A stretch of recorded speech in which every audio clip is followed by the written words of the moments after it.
We're on a day that was perfect for content creation because of the silence, the sublime, the fact that people are not outside. A random alarm would just be set off, and who knows how long that'll be going off. So let's see if I can actually start my video, or if I'll just need to smoke and take up on a whole other day. Because this type of content requires stillness, silence.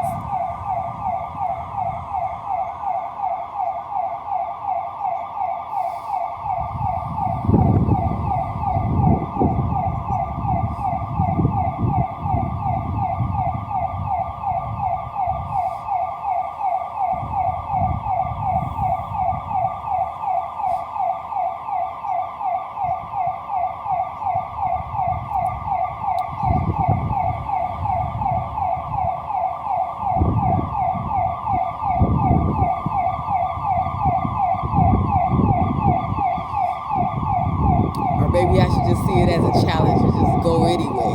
You know what I'm saying? Because distractions are always going to be a part of life. And so you have to persevere regardless.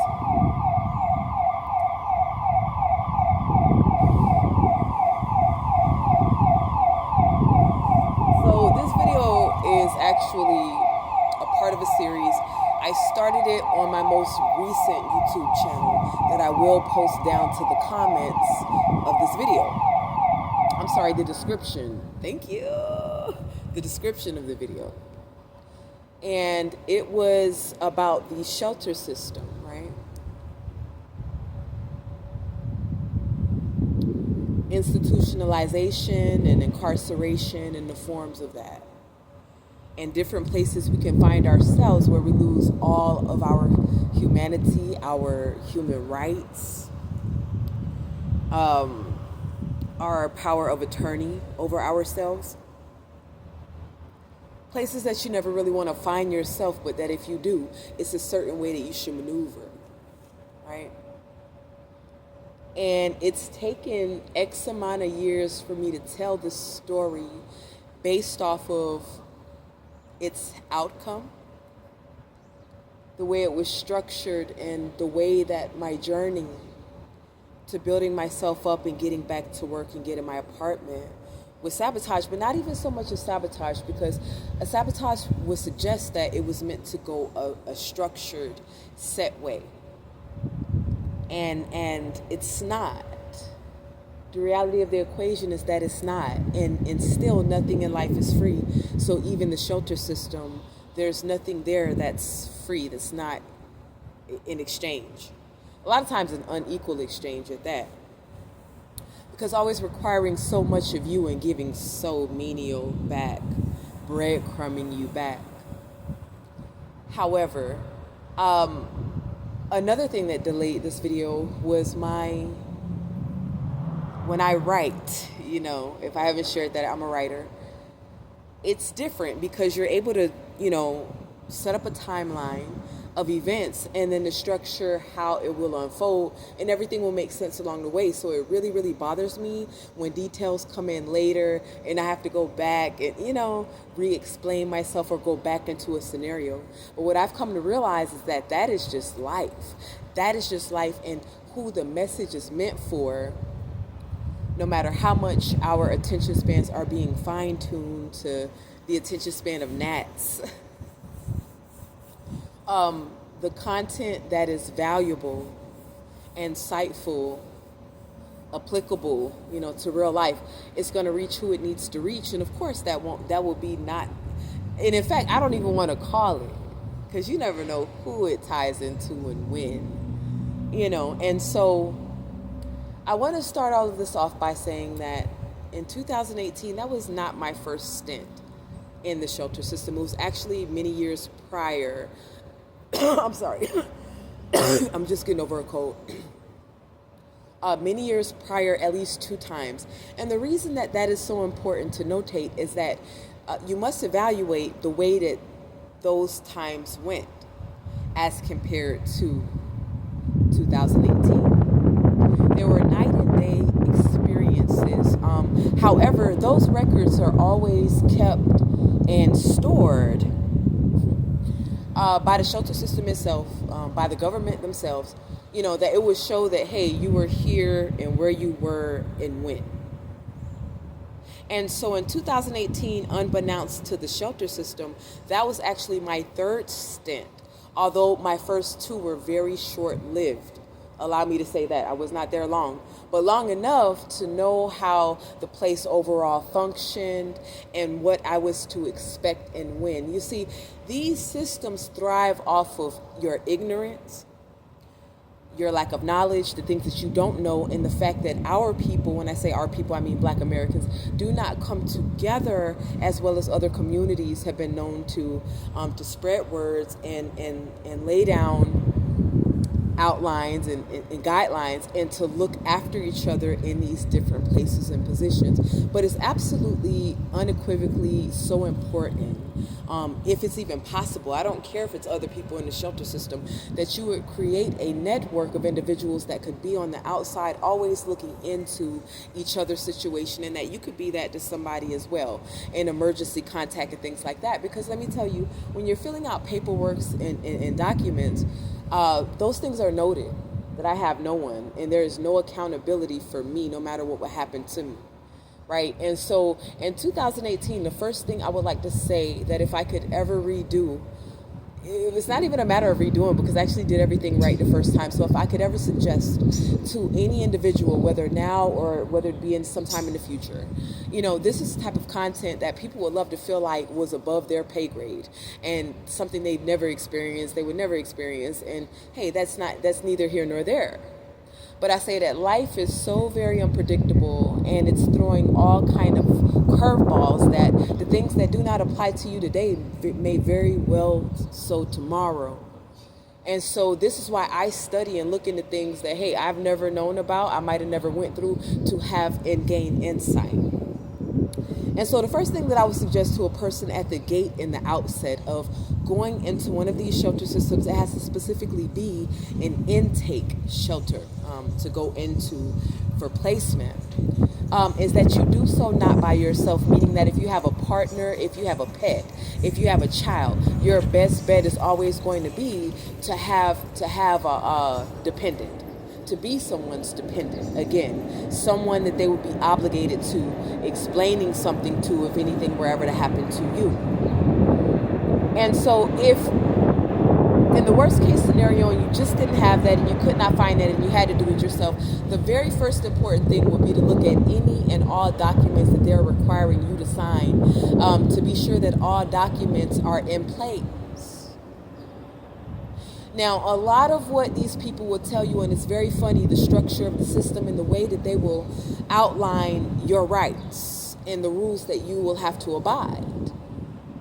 When they're giving you all of these rights that you have, they never give you a chain of command where if those rights are ever violated, what you should do, who you should turn to, and what are the steps, if those rights are ever violated. And so that becomes like this weird thing that they want to tell you your rights but never give you a procedure, a protocol to follow if they're ever violated. Because let me tell you that in hindsight in 2020, I realized that almost every last one of my rights were violated.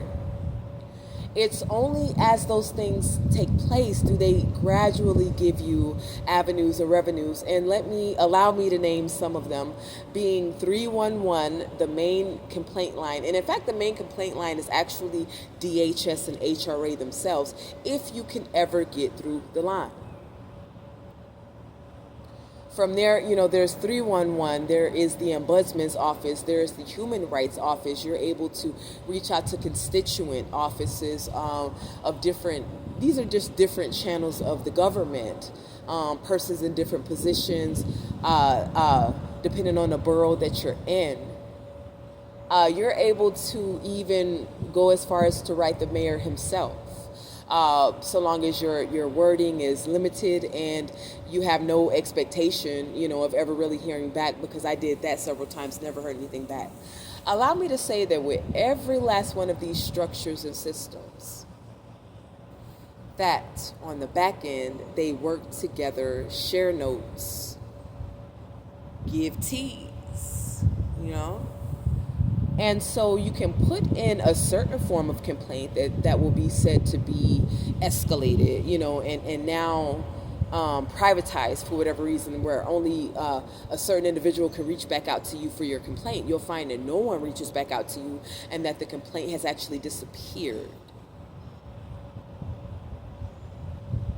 You'll find you'll deal with a lot of issues that you cannot even go to the police for because they refuse to assist. They will always restructure you, recalibrate you to go back to DHS, HRA, where it all started. And so in that sense, these systems are cult-like, above law, because they are the law and they are structured and operated and run by the law, by the government.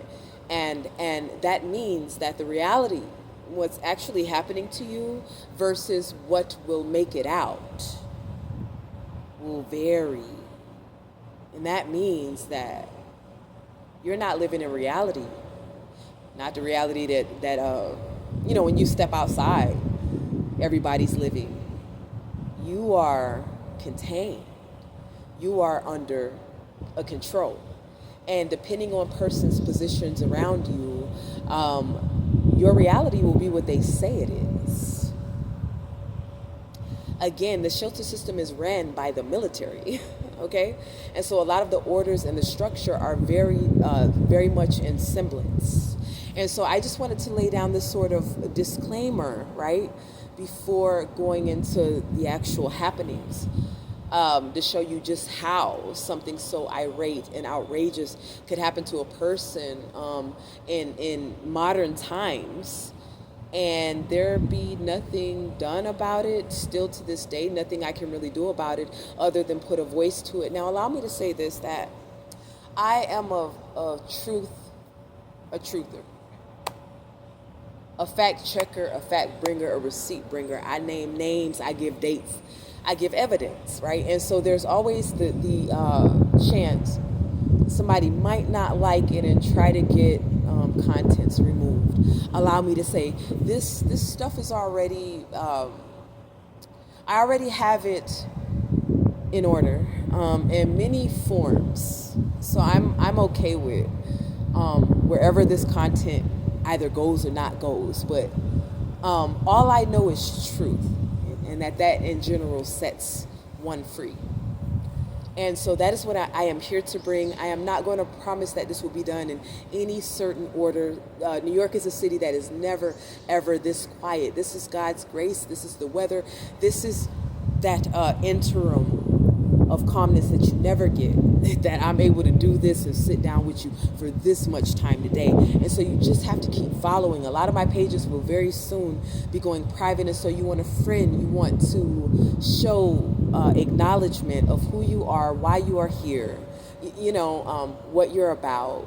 You want to interact and correspond. Those are the people that I want on a channel and my pages. And following me, not the silent lurkers, haters, none of that. Very soon, a lot of my content will be made private to ensure that. So if you feel like you're down the road and ride on this journey of different knowledge and insight, again, applicable to everyday in real life, shout me out. Who are you? Why are you here? What are your life experiences like? Where do you see yourself in 5 years? Man, open up, break the ice, and share. You know what I'm saying? Because that's the food and the fuel that ignites my flame to continue to bring the content to you. And it's so important for me as well as you. And so until next time, and if God is good enough on this day and it stays calm and mellow and copacetic like this, I'm coming back for a part 2 to start up the beginning, which was again 2018 of my stay and those beginning happenings, which would then seal my fate forever, in that system and structure. And in a lot of ways, that was a divine gift.